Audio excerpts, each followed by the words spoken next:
سلام فنو إير تي في أب مكتال تركبو كبرانن كميتو علو بلوم سولس شوعة سنة فرقم معلتن فرقان سلالو زينا وشتن وطان حزنا لكم قريب مالونا مكتالكم زعدم لو متخلي فنما أرست زينا أبي زبا ماكل تحت غطن المحياش أرمع أسرح تسلاسيلو أبي نوزبا سلعة تتكامنة أبي تكالات مرتين معباي بعتو كسراح تساوعت قريبو جنفر نبداو بانك عاد وغري زهوا قدلوت بمسفح دليتات عاماويلو نمرواي ينطفالو اسرائيل مسلمانو ساب ذكر اخر كبابيتات ابله تكايدو نطفتات سغومتي كمزوسد حزب الله اطنققو منግስት ሰሜን ኮሪያ ፈተና ህልውሳዊ አጥዋር ምን ዘካይድ ቀጥታዊ ምላሽ ከምዘበሉ መንግስት አሜሪካ ተንቀቁ አብ ዲሞክራሲያዊት ሪፐብሊክ ኮንጎ ተፈጸመ መጥቃዕቲ በውህዱ 10 ሰላማውያን ሰባት ተቃቲሎም ናብዝርዝሩ ምስንሰግር አብ ዝተፈላልያ ንኡዘዋታት ማእከል ምጭታት ማይ ናይ ሞሐስን ዝተበላሸወ ተሕተ ቅርጺ ናይ ምጽጋነን መሐዳስን ተሕተ ቅርጻዊ ስራሓት ተኻይዱ የራሰን ያብየር ዘዳለው ዜናው ጸብጻብ ገረ መስቀል ገበ እግዚአብሔር ከቅርቦዩ ኣብ ዝተፈላልየ ከባቢታት ዞባ ማእከል ዝጸንሐ ጸገማት ተሕተ ቅርጺ ንምቅላል ብዝተወስደ ስጉምቲ ኣብ ማሕበር ቁጠባዊ መነባብሮ ህዝቢ መስተረት ዝፈጥሩ ኣድማዕቲ መደባት ከም ዝተሰላሰሉ ክፍሊ ህንጻዊ ልምዓት ገሊጹ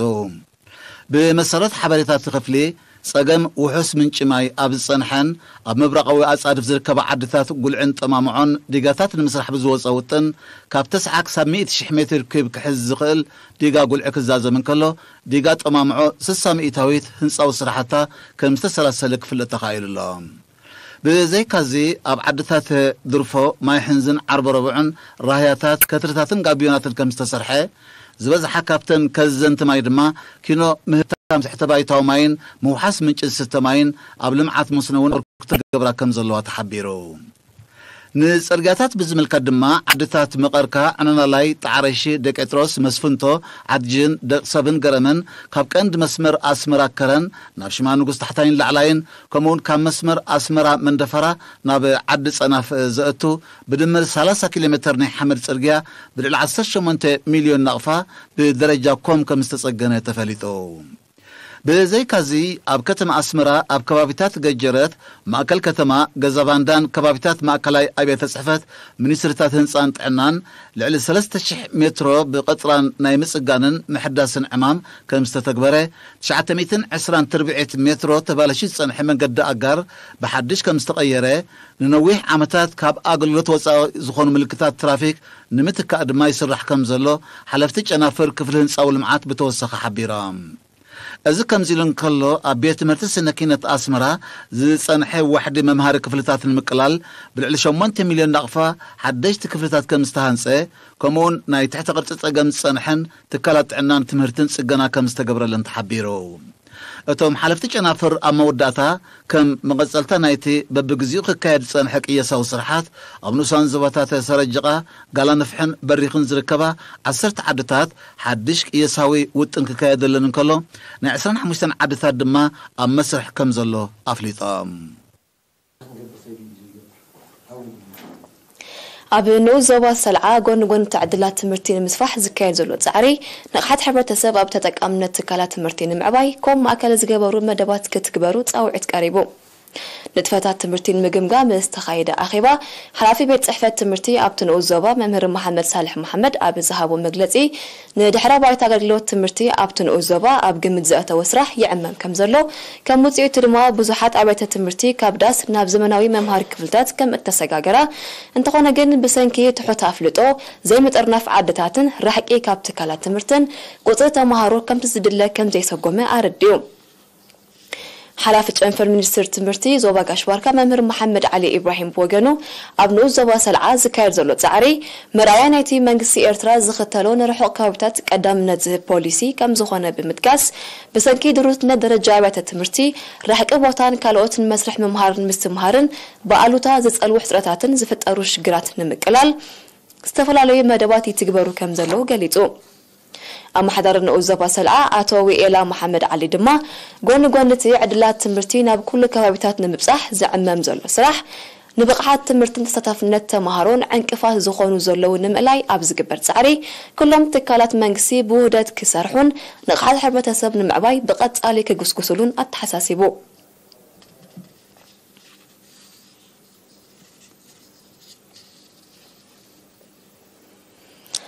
ጨንፈር ንግዳዊ ባንክ ዓዲ ወግሪ ዝህቡ ኣገልግሎት ብምስፋሕ ድሌታት ዓማዊሉ ንምርዋይ ይነጥፋሎ ወኪል ኤና ፊልሞን ትከቡን ዘዳለዉ ዜናው ጸብጻብ ዳንያስ ገብረ ህይወት ከተቕርበያ ጨንፈር ንግዳዊ ባንክ ዓዲ ወግሪ ዝህቡ ኣገልግሎት ብምስፋሕ ዓማዊሉ ዝዓግብሉ ጽፈትን ስሉጥነትን ንምረጋጋጽ ብኮምፒውተር ቴክኖሎጂ ዝተደገፈ ኣሰራርሓ ኣዋዲዱ ይነጥፍ ከም ዘሎ ተገሊጹ ኣካይዲ ስራሕቲ ባንክ ኣቶ ዮሴፍ ተስፋይ ንኤሪና ኣብዝሃቡ ሓበሬታ እቲ ባንክ ሞያዊ ዓቕሙን መሳርሒታቱን ብምጉልባት ነቲ ኣብ ተጣራቐሚ ሕሳብ ጥራይ ተደሪቱ ዝነበረ ንጥፈታቱ ናብ ናይ ሓዋላን ተንቀሳቓሲ ሕሳብን ብምስፋሕ ስሉጥነት ኣገልግሎት ንምሃብ ይሰርሕ ከም ዘሎ ኣብሪሁ ዝያዳ ምስ ኣገልግሎት ጸንሐ ኣብ ተጣራቐሚ ሕሳብ እዩ ነይሩ ሕጂ ግን ምስ ዕብየት ምስ ምዕባለ ናይ በዓል ዓቕሚ ሰብን ከምኡ ናይ ኮምፒውተራትን ካልእ ተባኣታትዩ ተንቀሳቓሲ ሕሳብ እንዳሰፍሐ ኸይዱ ብዝሒ ንኣብነት ኣብ ተጣራቐሚ ሕሳብ ዘሎ ክሳብ ልዕሊ 50,000 ዝኾን ዓማዊል ናይ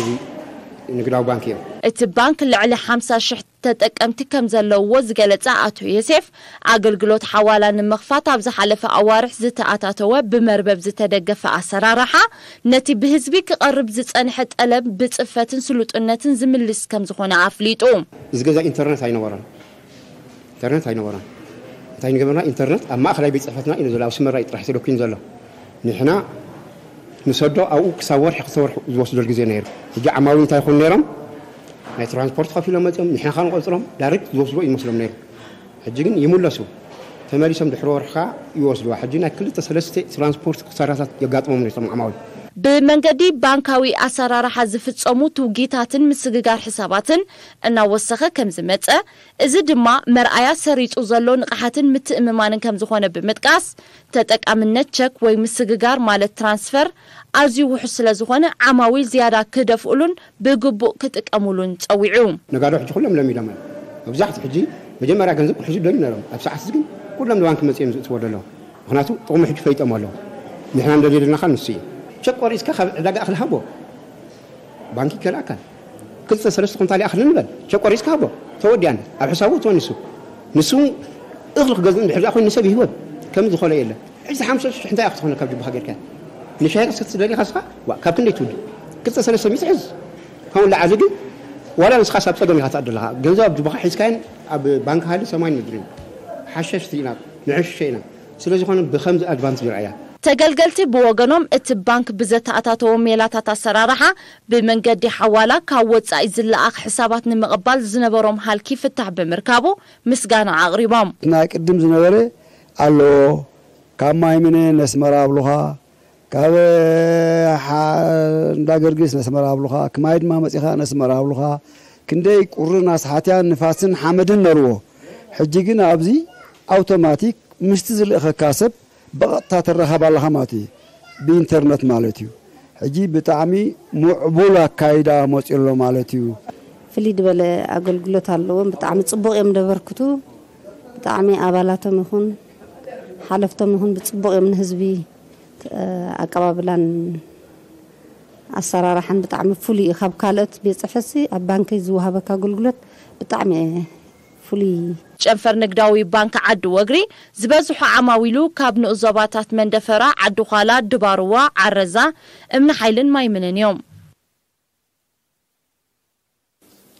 ናብ ዕለታዊ ጸብጻብ መልከፍቲ ኮሮና ቫይረስ ክንሰገር حبرتا كمنستر دعنا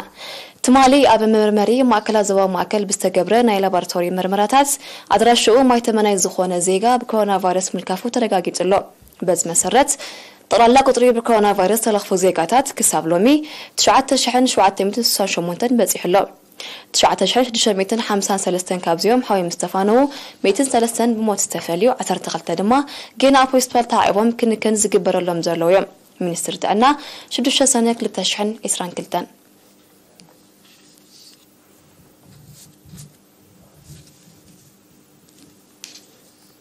زي سأبها قراو زينين متكتالم بتكتلو داقيمة بخبري عدم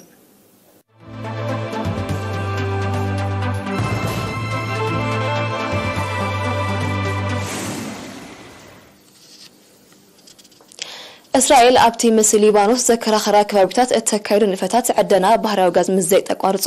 ወታደራዊ ስጉምቲ ከም ዝወስድ ዕጡቕ ሓይሊ ሕዝቡላህ አጠንቂቑ። ሕዝቡላህ ነዚ ዝገልጽ ዘሎ እስራኤል ናብቲ ኣከራኻሪ ሞያዊ ግዝኣት ኣብ ዕደና ባህራዊ ጋዝ እትነጥፍ መርከብ ከም ዝለኣኸት ኣብ ዝተቓልሐሉ እዩ።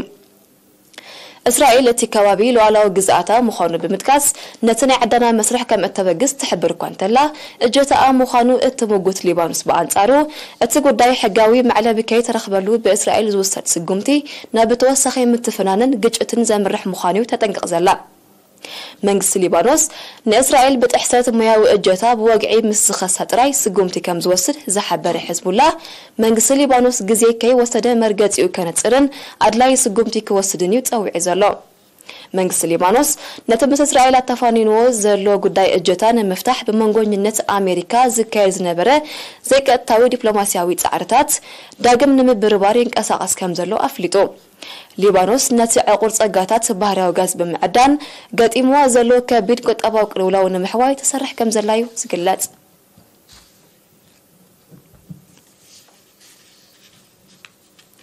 መንግስቲ ሰሜን ኮርያ ፈተነ ኒክሌሳዊ ኣጽዋር ምዘካይድ ቀጥታዊ ምላሽ ከም ዝህበሉ መንግስቲ ኣሜሪካ አጠንቂቑ።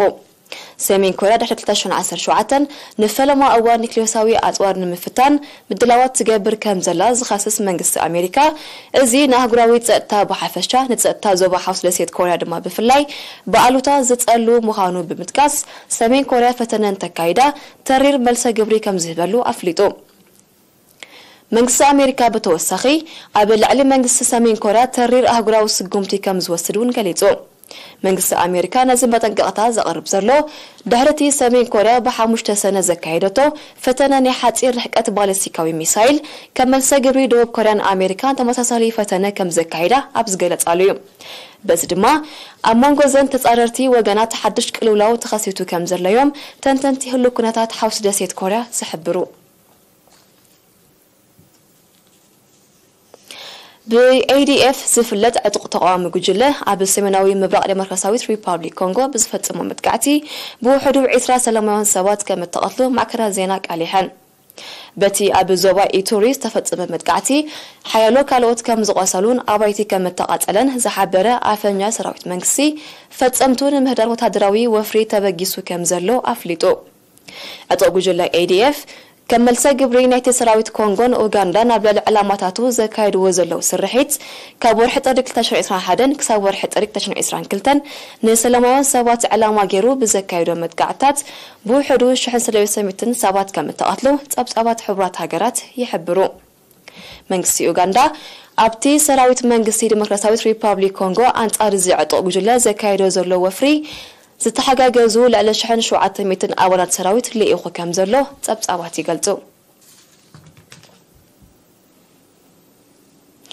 ቡልጋሪያ ሰሜን መቄዶንያን ሞንቴኔግሮን ሚኒስተር ጉዳያት ወጻኢ ሩስያ ሰርጌይ ላቭሮቭ ተሳፊርዋ ንዝነበረ ነፋሪት ብክሊ ኣየረን ከይተሓልፍ ብምእጋደን ትማሊ 6 ሰነ ኣብ ሰርቢያ ከካይዶ ወጢኑ ንዝነበረ ዑደት ከም ተሰናኸለ ተቃሊሑ።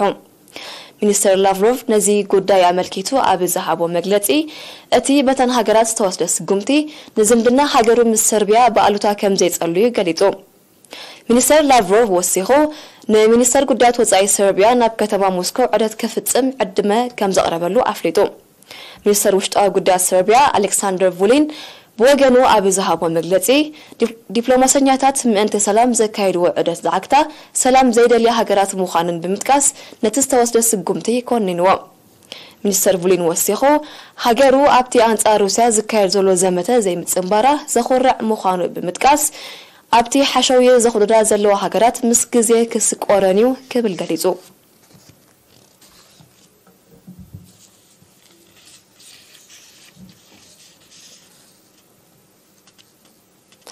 ቀዳማይ ሚኒስተር ኣውስትራልያ አንቶኒ አልባኔዝ ምስ ኢንዶኔዥያ ድልዱል ጸጥታዊ ስምምዕ ክህልዋ ከም ዝጽዕር ገሊጹ። ቀዳማይ ሚኒስተር አልባኔዝ ነዚ ዝሓበረ ትማሊ 6 ሰነ ኣብ ከተማ ጃካርታ ምስ ፕሬዝደንት ጃኮ ዊዶዶ ኣብ ዝገበሮ ዝርርብ እዩ።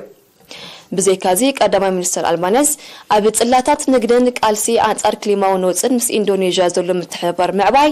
ከምኡውን ኩሉ መድያዊ ዝምድና ምስ ሃገራት ዞባ ኣስያን ምድልዳል ካብ ቀዳምነታት ናይ ወጻኢ ፖሊሲ ሃገሩ ምዃኑ ኣነጺሩ።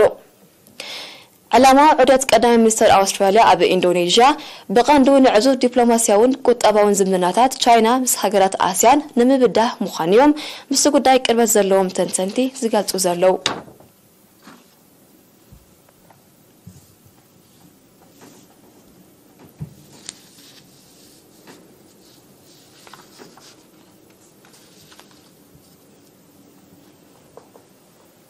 نيس ساعتنا نمززام أرستات خون زخاخركم أبي زوبا ماكل تحت قرص المحياش أدمع يسرح تسلاسلو أبي نوزبا سلعات تتكامنت أبي تكالات مرتين معباي بيعتوب كسرح تصاوعت قريبو جنفر نقداو بانك عدو وغري زهبو أغرقلوت بمسفاح دليتات عماويلو نمرواي ينطفالو إسرائيل مسلمانو ساب ذكر أخرى كبابتات قبل التكايدون إتفتات سوقمتي كم زوسد حزب الله أتنقعو منقسي سامين كوريا فترد نيكلوساوي أزوار مزكايد قد تاو ملاش كم زهبلو منقس أمريكا أتنقعو أبي ديمقراطية ريبابليك كونغو بستفت أمامت قعتي بوحدو عسرة سلمان سوات تقاتلهم نيس عزيزنا بيزازة مسترف مدباتنا نحدقكم بوغنا بروخ معلتي